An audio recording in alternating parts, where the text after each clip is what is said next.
Hey everyone, today we're diving into the world of ultra-wide zoom lenses with a twist. This is the Venus Laowa 8-16mm F3.5-5. This lens is a special lens because it's not just another lens, it's the first manual ultra-wide zoom lens tailored for the Fujifilm X mount. However, it's entering a market already packed with third-party ultra-wide zoom options, and I can't help but wonder how it will compete, especially with newcomers like the recently announced Sigma 10-18mm F2.8. So what makes this lens special and how does it stack up against the competition? Stick around as we unravel its unique, share our thoughts in a world of endless choices. First and foremost, let's talk about the size of the Laowa 8-16. This ultra-wide zoom lens breaks away from the typical bulkiness you may associate with lenses in this category. If you ever handled the Fujifilm X f8-16mm F2.8, you know that it's a substantial lens and it's not ideal for lightweight travel. Now here's the intriguing part. The Laowa is incredibly compact and it's almost the same size as my XF33mm f1.4. Just take a look at the size comparison between these two lenses. This is the Laowa and this is the XF33mm f1.4. And look at that, almost the same size. The Laowa does feel a little bit heavier, whereas the XF33 does feel a little bit hollow. So this feels a little bit more dense, it feels more premium, there's some good weight to it. So yes, this ultra zoom lens is surprisingly tiny. However, I do have a minor gripe with the manual focusing experience. Unlike other Laowa lenses that I've reviewed, the manual focusing ring on this one isn't as well dampened. But on the plus side, it does come with a click and declick switch, and it offers you versatility in your shooting experience. This feature is always a plus, and I appreciate Laowa's consistency in providing it to us. And another notable detail is the lens front element behavior. When you zoom all the way to the 16mm, you'll notice that the front element retracts, while at its widest, the front element extends it to its fullest position. Laowa also introduced a twist-on lens cap, ensuring it stays securely in place, which is a significant relief for anyone who's had lens caps fall off in their bag before. And despite the petal lens filter design, Laowa has thoughtfully provided an 86mm filter thread mount that attaches to the front of the lens, offering flexibility for various photographic needs, including the use of square hoods or matte boxes. And in terms of weight, this lens is impressively light and compact.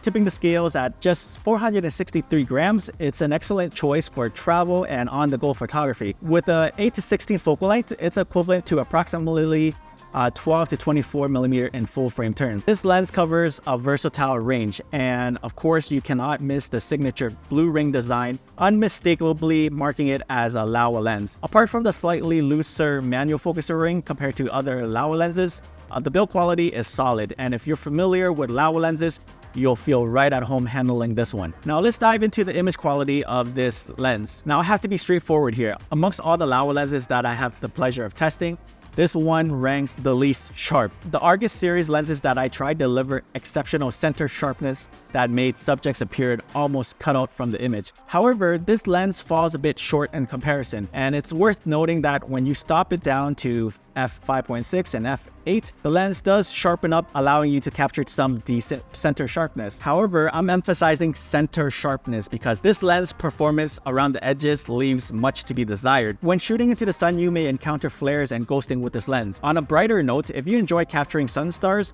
this lens does a commendable job in that department. One significant drawback to be aware of is the pronounced vignetting this lens exhibits. It's freaking crazy how much this lens vignettes. And fortunately, I found a workaround for this issue in Lightroom, and that is to use the Laowa 15mm 0D lens profile correction, and that will significantly reduces the vignetting. Now let's talk about the outer edges, where this lens introduced a unique, somewhat funky distortion effect. Whether you appreciate this distortion will depend on your personal style as a photographer. Take a look at this shot featuring a car at the side of the frame, and you'll notice how it appears to be elongated. This is something to consider when using this lens, because around the edges, oh man, it's gonna get weird and funky.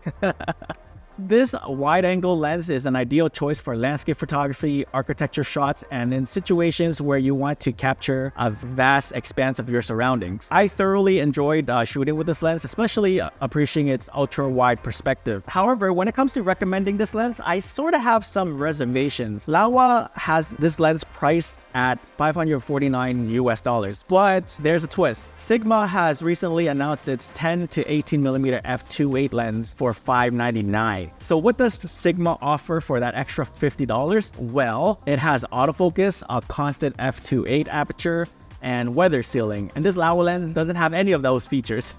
If this was a few months back, this Laowa lens might have found a niche, but now there are other attractive options out there. For instance, the Viltrox 13mm f1.4 prime lens is priced at $475, and while it's a prime lens, it offers a constant f1.4 aperture and it's autofocus, which some photographers may prefer for their work. So the game changer here is Sigma's 10 to 18mm lens entering the market, and honestly, I'm struggling to find a compelling reason to choose this Laowa lens over the Sigma. And the only advantage that Laowa has is that it's 2mm wider. While 2mm can make a difference, it may not be enough to sway like buyers when they're considering the price. So in conclusion, if this lens had been released maybe several months ago or even a year earlier, it might have had a better chance. However, the ultra-wide lens market is highly competitive, especially in this price range. I anticipate that the Sigma lens will likely outperform this lens in terms of sharpness and contrast, while also being smaller and lighter, and it includes autofocusing, weather sealing,